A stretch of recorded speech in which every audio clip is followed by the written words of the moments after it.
Tad šiandien, kadangi liko kelios dienos iki sekminių, mes ir kalbėsime apie šventąją dvasią, apie sekmines, ar ne? Labai toks natūralus visiškai dalykas. Iš tiesų, apie šventąją dvasią kalbėti, šiaip jau jeigu iš žmogiškos pusės, tai yra pridėti savo prie smilkinio pistoletą ir nusišauti. Nes, jeigu neklystu, šventasis Augustinas, gal ir ne jis, bet yra taip pasakęs, apie šventąją dvasią neįmanoma tylėti, apie ją neįmanoma ir kalbėti. Nes yra vienas iš didžiausių nežinomųjų, sakykime, žmonijos istorijoje. Nes su tėvu kaip ir susitvarkom, nes aiškus tas įvaizdis tėvo, mes turim žemišką tėvą. Su sūnum irgi kaip ir viskas aišku, nes sūnus, tėvo sūnus, mūsų brolis, tapęs žmogumi, dar ir žmogus, kaip ir viskas aišku, šventoji dvasia, atrodytų tas pats didžiausias nežinomasis, apie kurį kalbėti yra be galo sudėtinga, bet nekalbėti irgi negali. Nes jinai veikia pastoviai. Ir kada mes kalbame apie sekmines, mes jau dažniausiai įsivaizduojame tą įvykį iš apaštalų darbų.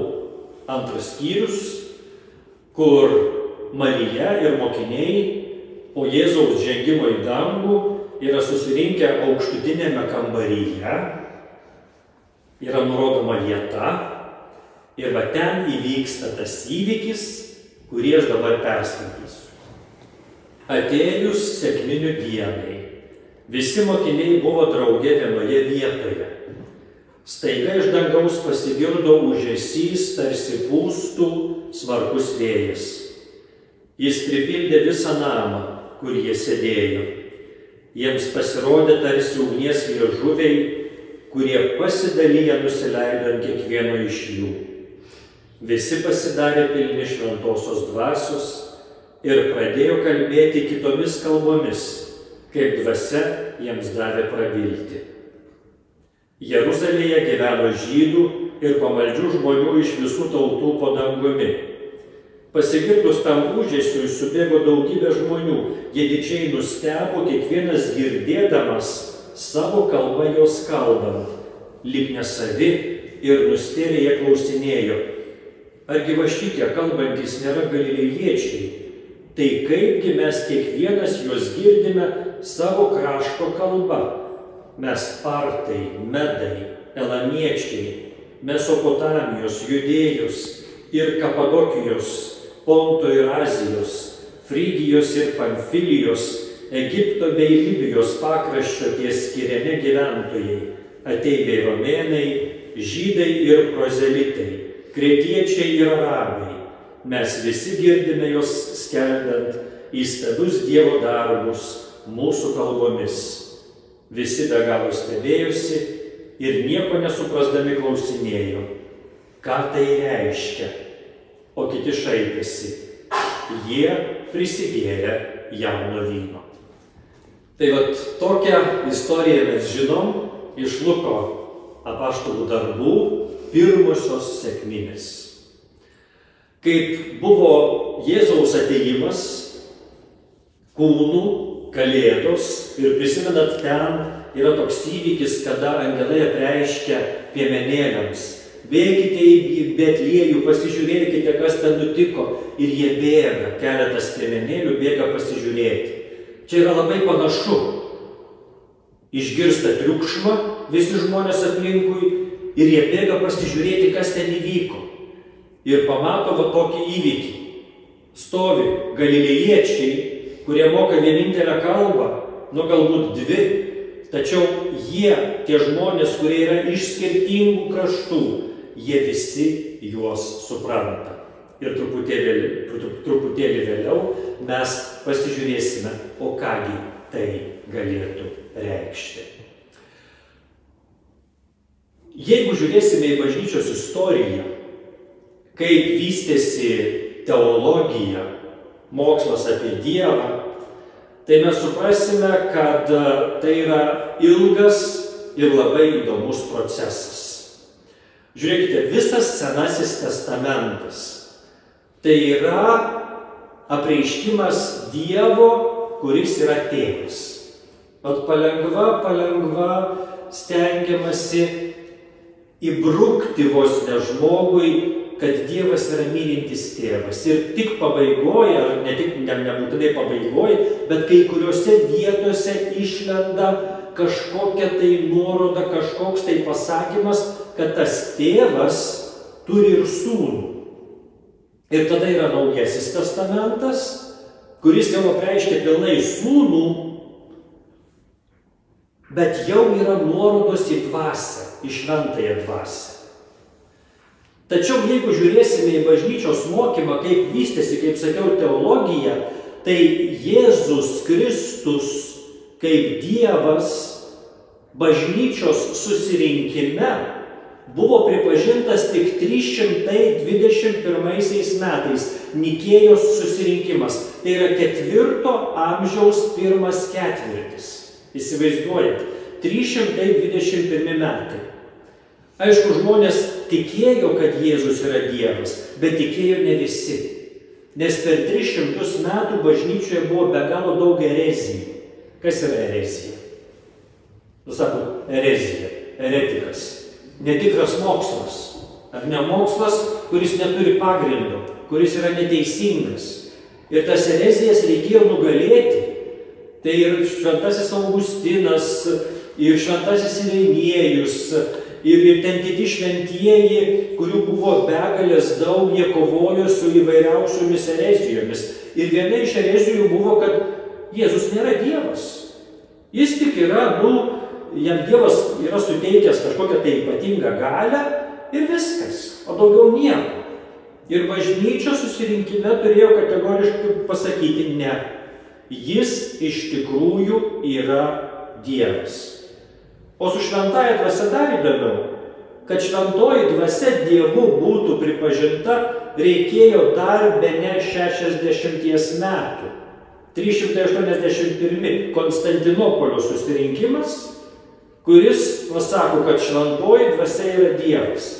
Tai įsivaizduokit, beveik 400 metų, 300, sakykime, beveik metų nuo apaštalų mirties, taip kalbėkime apie 1 amžių, kada apaštalai 1 amžiaus pabaiga, kada apaštalai yra nukankinami, jie miršta.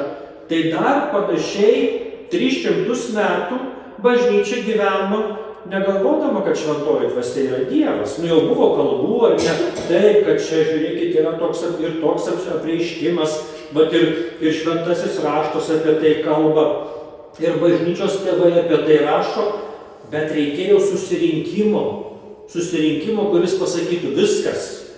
Vat taip yra. Šventoji dvasia yra tikrai Dievas. Ir va pagaliau 4 amžiaus pabaigoje mes turime švenčiausiąją trejybę. Turime vieną Dievą, kuris yra 3 asmenyse. Tėvą, Sūnų ir Šventąją dvasią. Ir dabar įdomu pasižiūrėti, o kaip yra apreiškiami tie 3 asmenys. Tėvas, kaip jau sakiau, yra Senasis testamentas. Jis apsireiškia pats, jis parodo, koks jis yra. Tačiau yra taip vadinamas ir filosofų Dievas, kur galima protu išmąstyti ir pagalvoti, kad yra kažkas, tai yra kažkoks tai pradas, nuo kurio viskas prasideda. Ir va todėl Dievas yra tėvas, ar ne, nuo jo viskas išeina. Visai neseniai internete man pro akis prabėgo toks straipsnis, kurį paskui paskaičiau apie tai, kad mokslininkams pavyko padaryti vieną labai įdomų dalyką. Jie nuskanavo 1 kubinį milimetrą žmogaus smegenų. 1 kubinį milimetrą. Įsivaizduojat, koks tai yra gabaliukas, nedidelis. Jo, tai čia yra labai, reiškia, ir skanavo, reiškia, po žmogišką plauką. Ir ten dar smulkiau. Žinot, kiek duomenų pripildė Galbūt jums ne visiems kažką tai pasakys, bet aš manau, kad kunigėliai tikrai supras. 1,7 milijono gigabaitų. Va tiek. 1 kubinio milimetro žmogaus smegenų skenavimas. Ir ten yra atitikmuo parašytas, kaip būtų 17 000 Hollywoodo filmų K4 formate. Kažkoks tai ypatingas formatas. Va tiek duomenų. Tai įsivaizduokit, kas pas mus ten galveliai dedasi. Ten yra, wow, žinokit. Man kartais labai yra keista, kada žmonės sako, žmogus yra gamtos produktas. Nieko čia nuostabaus, taip sukrito molekulės, vienu žodžiu taip atsirado žmogus. Tikrai? Aš kartais taip paklausiu, tikrai taip galvojat, kad va toks, kaip čia stoviu aš, kuris galiu mąstyti, kuris taip su jumis kalbu, tikrai atsiradau tik tais todėl, kad molekulės kažkaip tai sukrito. Man yra pati didžiausia nesąmonė, kurią gali žmogus pasakyti. Ar ne? Nes mes kalbam apie sielą, apie viską. Mes kalbam apie tai, kad žmogus gali mąstyti abstrakčiomis sąvokomis. Kas yra abstrakti sąvoka? Pavyzdžiui, gėris, blogis, šaltis, karštis. Ar ne? Jūs man duokit, kas yra gėris, parodykit, kad aš galėčiau pačiupinėti. Ne. Mes turim tą sąvoką savo galvoj. Ar ne? Ir mes ją galime mąstyti. Tai yra abstrakti sąvoka. Ir tik tais žmogus, turintis nemirtingą sielą, gali mąstyti tokiom sąvokom. Aš nemanau, kad šuo su visa pagarba naminiam gyvūnam, ar ne, guli savo guolyje vakare ir galvoja, kažin kas yra gėris. Ar ne? Ir žiūri šeimininkas į savo šunį, galvoja, kažko mano šuo šiandien susimastęs, kažin ar jis negalvoja, kas yra gėris. Ne? Ne, tiesiog ne. Tai va, yra tokių galingų dalykų. Taigi, protu, žmogišku protu yra įmanoma suvokti, mąstyti apie Dievą, įsivaizduoti, kas jis yra, įsivaizduoti, kad gali būti pradžia kažko tai, kad kažkas tai gali ateiti iš nieko, kad tas gali būti sukurta iš nieko. Kaip yra su Jėzumi? Su Jėzumi iš vienos pusės yra truputėlį paprasčiau, nes Jėzus yra žmogus. Ir žmogus. Dievas žmogus.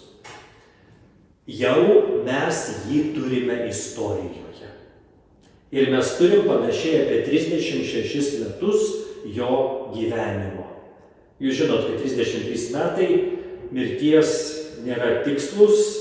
Egzegetai jau dabar pilna burna kalba, kad tikriausiai Jėzus gyveno apie 36 metus, beje, tie metai nuo Kristaus gimimo yra neteisingai, nustatyti vienuolio, kuriam buvo pavesta tai padaryti, dabar turėtume panašiai apie 2030 metus, jeigu teisingai būtų nustatyta. Bet tai nėra tiek svarbu, svarbu, kad mes jį turime istorijoje.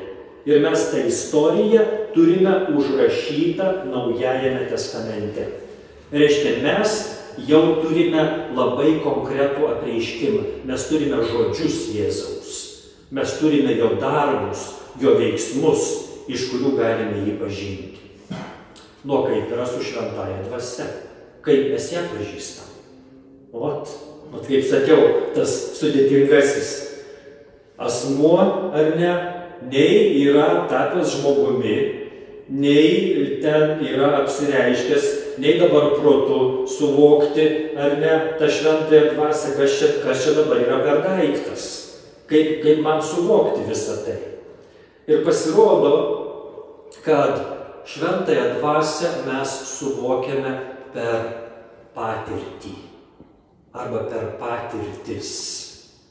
Pirmiausia, aš kalbu apie patirtį bažnyčios, kurią mes vadiname tradicija, o tai yra bažnyčios mokymas, tai yra šventųjų raštai, šventųjų gyvenimai, tai yra apreiškimai, apsireiškimai įvairūs, tai yra eucharistiniai stebuklai, tai yra daugelis kitų dalykų, kurių aš gal nežinočiau dabar ir įvardinti, kaip Dievas apsireiškia šitam pasauliui. Ir būtent tai yra dabar šventosios dvasios laikas ir šventosios dvasios veikimas. Na, o paskui yra patirtys. Tai yra mūsų konkrečios patirtys. Kaip mes tą šventąją dvasią patiriame. O iš tikrųjų ją patiriame, ar ne? Ir aš manau, kad ne vienas iš jūsų galėtumėte papasakoti savo ypatingų kažkokių tai liudijimų, kurie galbūt yra ir asmeniški, ir tik tais pačių išgyventi, kaip mes išgyvename šventosios dvasios veikimą. Ir išgyvename labai rimtai. Pavyzdžiui, labai paprastas dalykas – atsivertimas žmogaus. Ar ne? Juk kartais gyveni ir tau lyg tai su kuvalda, kas į galvą taukšt. Reikia keisti gyvenimą, kaip po to kunigo pamokslo. Nuo pirmos dalies pereinam prie antros dalies. Ar ne? Vieną dalį atgyvenau, dabar reikia pradėti gyventi kitą dalį. Vat yra tokia patirtis ir tai yra šventosios dvasios patirtis. Ir tos patirtis yra galingos. Yra be galo daug visokiausių liudijimų. Tai va, tai kaip mes pažįstame tą Dievą, triesmenį įvairiausiais būdais. Tačiau yra dar vienas įdomus dalykas, kurį mes girdėjome ką tik skaitytoje Evangelijoje, apaštalų darbuose. Girdėjome, kad apaštalai pradeda kalbėti skirtingomis kalbomis, arba kitaip tariant, ne tai, kad jie kalba skirtingomis kalbomis, bet kad žmonės, skirtingų kalbų nešiotojai, juos supranta. Vat koks įdomus dalykas.